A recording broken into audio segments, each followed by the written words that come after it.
वंदे मातरम विद्यार्थी मित्रों, धोरण 12 विषय इंग्लिश जेनी अंदर આપણે યુનિટ 2 સમજી રહ્યા છીએ, જેમાં રીડ 1 જેનું નામ છે અનફોર્ગેટેબલ વોલ્ટ ડિઝની। વિદ્યાર્થી મિત્રો, આના આગળના ભાગની અંદર આપણે જોયું કે વોલ્ટે કઈ રીતે ડિઝનીલેન્ડની એક સ્થાપના કરી અને કઈ રીતે તે સફળતાની સીડીઓ ચડતા ગયા અને આટલી મોટી સફળતા મળ્યા બાદ પણ તેઓ પોતાની જાતને બદલી શક્યા નહીં અને તેઓ એક સામાન્ય સિમ્પલ માણસ જ રહ્યા હતા। રેડી। અને છેલ્લે આપણે વાત કરી કે એક માત્ર એવો ખોટો ખર્ચ હતો એક નાના રેલ માર્ગનો કે જે તેમના ઘરની બાજુમાંથી નીકળતો હતો। હવે જોઈએ આગળ શું કહે છે।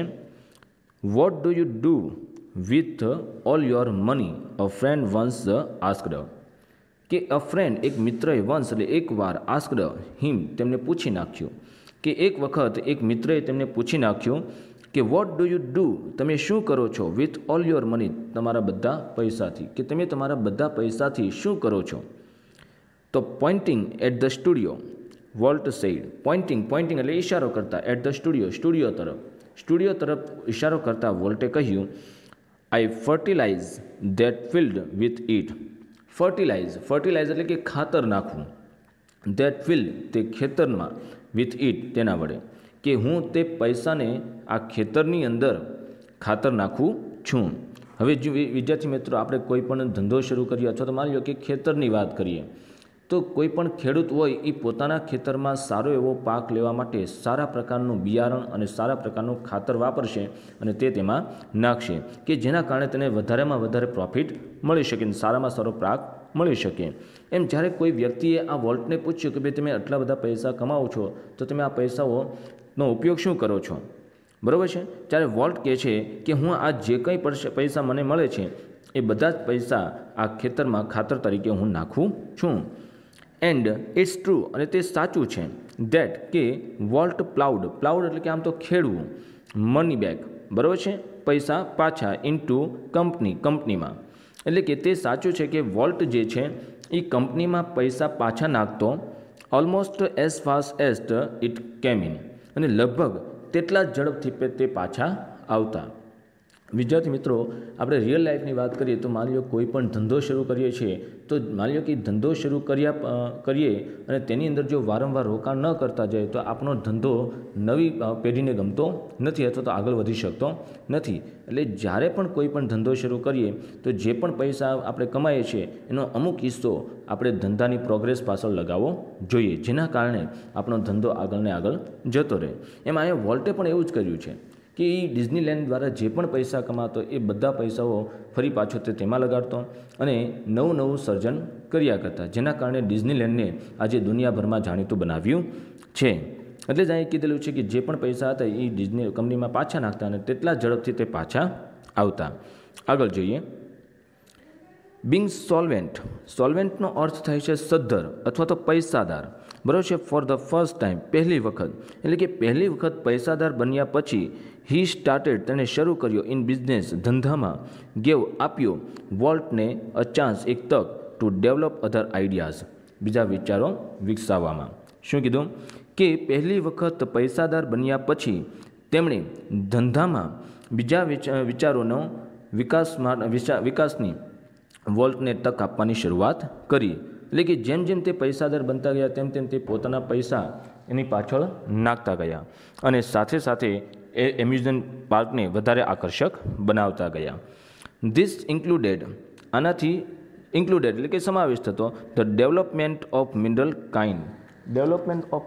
કાઇન્ડ્સ, એટલે કે કાચી ધાતુ, એટલે કે તેની અંદર કાચી ધાતુના વિકાસનો સમાવેશ થતો। હવે આ કાચી ધાતુ એટલે શું? એન્ડ અલ્પાઇન, અહીં અલ્પાઇન નામનો શબ્દ આપવામાં આવ્યો છે। અલ્પાઇન એક પ્રકારનું વૃક્ષ જે છે લાઇક વેલી, એક ખીણ જેવું હાઈ, ઊંચું, ઇન ધ સિયેરિયા માઉન્ટેન, એટલે કે સિયેરિયા માઉન્ટેનમાં એક ઊંચા ખીણની અંદર એક અલ્પાઇન નામનું વૃક્ષ છે। તે રીતે અહીં મિનરલ કાઇન્સ એટલે કે કાચી ધાતુના વિકાસનો તેમાં સમાવેશ થાય છે। A California Institute of Art, for which, કે જેના માટે હી ડોનેટેડ, તેમને દાન આપ્યું હતું, ધ લેન્ડ, જમીનનું, એન્ડ સેવરલ મિલિયન્સ ડોલર્સ, એટલે કે કેલિફોર્નિયા ઇન્સ્ટિટ્યૂટ ઓફ આર્ટ કે જેના માટે તેમણે જમીન અને કેટલાક મિલિયન્સ ડોલરનું દાન આપ્યું હતું. એન્ડ મોસ્ટ એમ્બિટિયસ એટલે કે મહત્વાકાંક્ષી ઓફ ઓલ, આ બધામાંથી કે આ બધામાંથી સૌથી મહત્વાકાંક્ષી છે $100 million ડિઝની વર્લ્ડ. બરાબર છે. એટલે શું કીધું અહીંયા કે આ બધામાંથી જેટલા પણ આ જે એમના વિચારો રજૂ કરેલા છે એ બધા વિચારોમાં સૌથી મહત્વાકાંક્ષી જે છે તો આ કે $100 million ડિઝની વર્લ્ડ, એટલે કે $100 million બનાવવામાં આવેલું Disneyland and city of tomorrow in ફ્લોરિડામાં બનાવવામાં આવેલું સિટી ઓફ ટુમોરો. એટલે કે આ બધામાંથી સૌથી મહત્વાકાંક્ષી ફ્લોરિડામાં બનાવવામાં આવેલું $100 million ડિઝની વર્લ્ડ અને સિટી ઓફ ટુમોરો છે. આગળ જોઈએ તો આગળ આપણે કીધું છે કે ટ્રેજિકલી એટલે કે દુર્ભાગ્યે in the midst of all this activity. બરાબર છે. મિડેસ્ટ એટલે મધ્યમાં, ઓલ ધીસ એક્ટિવિટી આ સમગ્ર પ્રવૃત્તિમાં. જો શું કીધું કે દુર્ભાગ્યે આ બધી પ્રવૃત્તિઓની મધ્યમાં વોલ્ટ વોઝ સ્ટ્રાઇકન એટલે કે સપડાવવું. Ready. With his fatal illness. Fatal એટલે કે ગંભીર. બરાબર છે. ખૂબ જ ગંભીર. એટલે શું કહે છે કે દુર્ભાગ્યે આ બધી પ્રવૃત્તિઓની મધ્યમાં વોલ્ટ એક ગંભીર બીમારીમાં સપડાયા. આઈ હર્ડ હિમ, મેં તેમને સાંભળ્યા. Refer two this cruel blow only once, કે ઓનલી વન્સ એટલે કે માત્ર એક જ વાર. ધીસ ક્રુઅલ બ્લો, આ નિર્દય વાતને. બરાબર છે. આઈ હર્ડ હિમ, મેં તેમને કહેતા સાંભળ્યા, કે મેં તેમને માત્ર એક જ વખત આ બીમારી વિશે કહેતા સાંભળ્યા છે. Whatever it is I have got he told me એટલે કે તેમણે મને કહ્યું.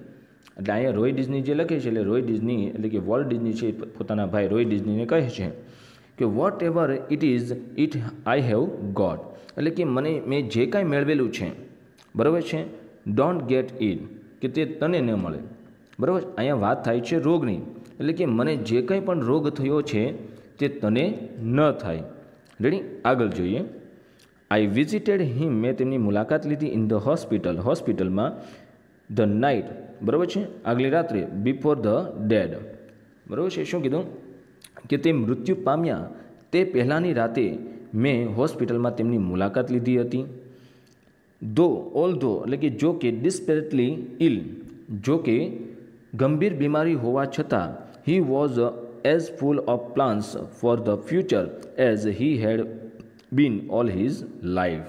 જો શું કીધું અહીંયા કે he was as full of plans for the future, એટલે કે ભવિષ્ય માટેના પ્લાન એટલે કે આયોજનથી ભરેલા હતા. હી had been all his life, તેમણે પોતાની સમગ્ર જીવન દરમિયાન જોયેલા. શું કીધું અહીંયા કે મૃત્યુની રાત્રે અથવા તો જે દિવસે તેઓ મૃત્યુ પામ્યા તેની પહેલાં આગલી રાત્રે મેં તેમની હોસ્પિટલમાં મુલાકાત લીધી હતી. અને જો કે ગંભીર બીમારીમાં સપડાયા હોવા છતાં પણ તેમણે પોતાની લાઈફમાં જોયેલા સમગ્ર વિચારોને ભવિષ્ય માટેના આયોજનથી તેઓ સંપૂર્ણ ભરેલા હતા. આગળ જોઈએ. આગળ કહે છે કે Walt used to say, Walt કહેતા ધેટ કે Disneyland would never be finished, કે વોલ્ટ એવું કહેતા કે ડિઝનીલેન્ડ નેવર એટલે ક્યારેય નહીં, બી ફિનિશ્ડ અંત આવવો, કે વોલ્ટ કહેતા કે ડિઝનીલેન્ડનો ક્યારેય અંત આવવો જોઈએ નહીં. એન્ડ ઇટ નેવર વિલ, અને તે ક્યારે અંત આવ્યો નહીં. I like to think too, like એટલે સારું લાગવું અને થિંક એટલે વિચારવું, મને વિચારવું ગમે છે. ધેટ કે વોલ્ટ ડિઝનીઝ ઇન્ફ્લુઅન્સ, કે વોલ્ટ ડિઝનીનો પ્રભાવ વિલ નેવર બી ફિનિશ્ડ, બરાબર, ક્યારેય અંત આવશે નહીં. જો શું કીધું અહીંયા કે વોલ્ટ મરણ પથારીમાં હતા તેમ છતાં પણ એ કહેતા અથવા તો જ્યારે પણ તેઓ વાત કરતા ત્યારે કહેતા કે વોલ્ટ આ જે એમ્યુઝમેન્ટ પાર્ક છે એનો ક્યારેય અંત આવવો જોઈએ નહીં. અને આજ સુધી પણ લોકો એ એમ્યુઝમેન્ટ પાર્કને ખૂબ જ ચાહે છે. રેડી.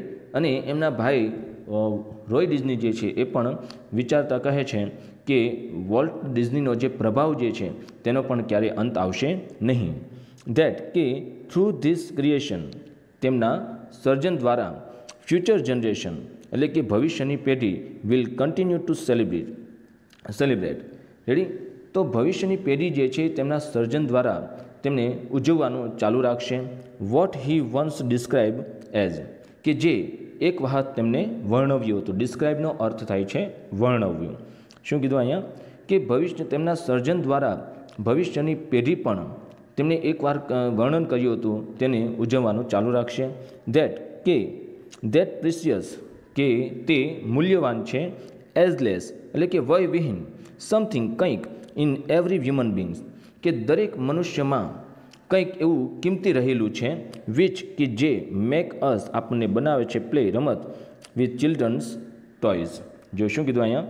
કે દરેક માનવીમાં, દરેક મનુષ્યમાં એવું કંઈક મૂલ્યવાન રહેલું છે કે જે બાળકોના રમકડા સાથે આપણને રમવા પ્રેરે છે.